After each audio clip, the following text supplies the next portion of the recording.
Welcome, everyone. Today we're diving into the read an email task, a staple of the TOEFL reading section. This task tests your ability to navigate everyday professional correspondence and extract specific details like dates, times, and requirements.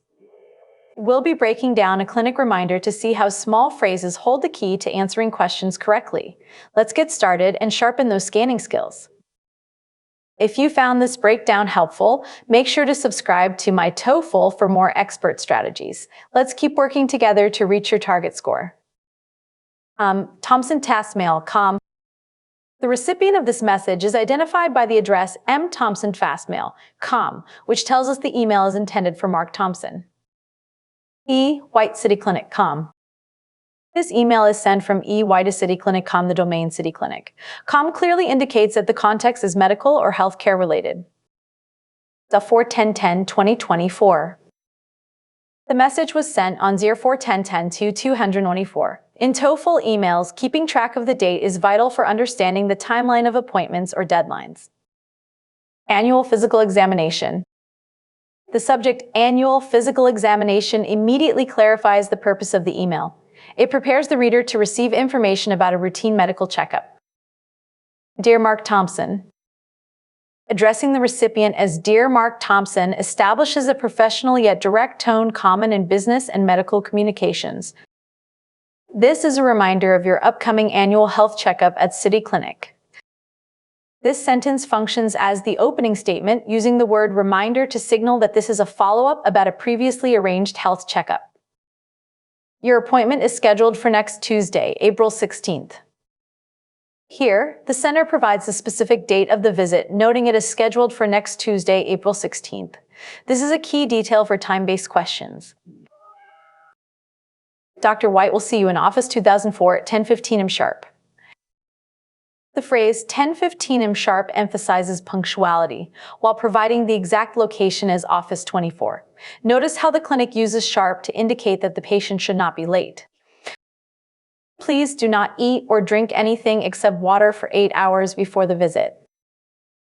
This is a critical instruction where the patient is told to not eat or drink anything but water. This 8 hours fasting period is a standard pre-exam requirement. This is necessary for the blood tests we need to perform.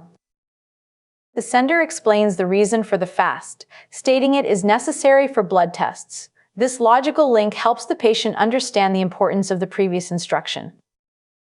Remember to bring your current insurance card and a list of any medications you take. The imperative remember to bring introduces a list of required items, specifically the insurance card and a list of any medications, which are essential for the appointment.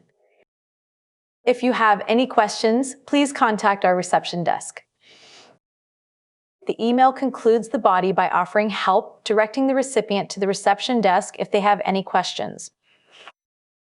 Best regards.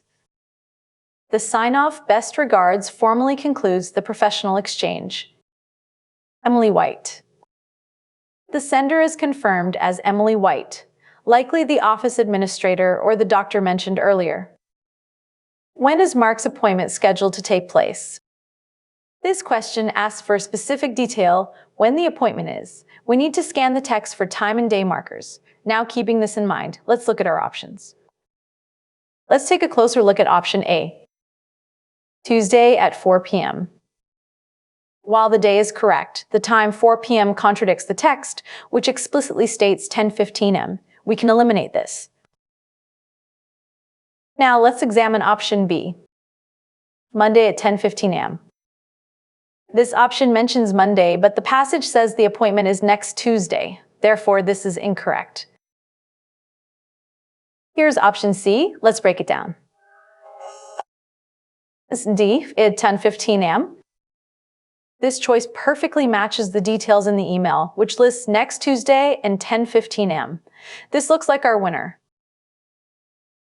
Finally, let's look at option D. Wednesday at 8 am. Option D suggests Wednesday, which does not appear in the text at all. We should eliminate this choice. The correct answer to this question is option C, since it aligns with both the day and the time specified in the email body. What is Mark required to do before his visit to the clinic? This question asks what Mark is required to do before the appointment. We need to look for instructions or imperatives in the text. Now, keeping this in mind, let's look at our options. Let's take a closer look at option A. Bring a recent blood report. The text mentions blood tests will be performed at the clinic, but it does not ask Mark to bring a recent blood report. This is a distractor. Now let's examine option B. Avoid eating for 8 hours. This choice matches the instruction to not eat or drink for 8 hours before the visit. This is a clear requirement. Here's option C. Let's break it down. Pay the examination fee. There is no mention of an examination fee in the email, so this is an irrelevant detail. Eliminate it. Finally, let's look at option D. Call the insurance company. Although Mark must bring his insurance card, the email does not require him to call the insurance company. This is a misinterpretation of the text. Therefore, the correct answer is option B, because it accurately reflects the dietary restriction mentioned in the clinic's instructions. Great work today. When tackling email tasks, always prioritize scanning for concrete data like dates, times, and specific preparation rules. Often, wrong options will mix up days or add extra steps that aren't in the text. Practice identifying these distractors to improve your speed and accuracy. See you in the next lesson.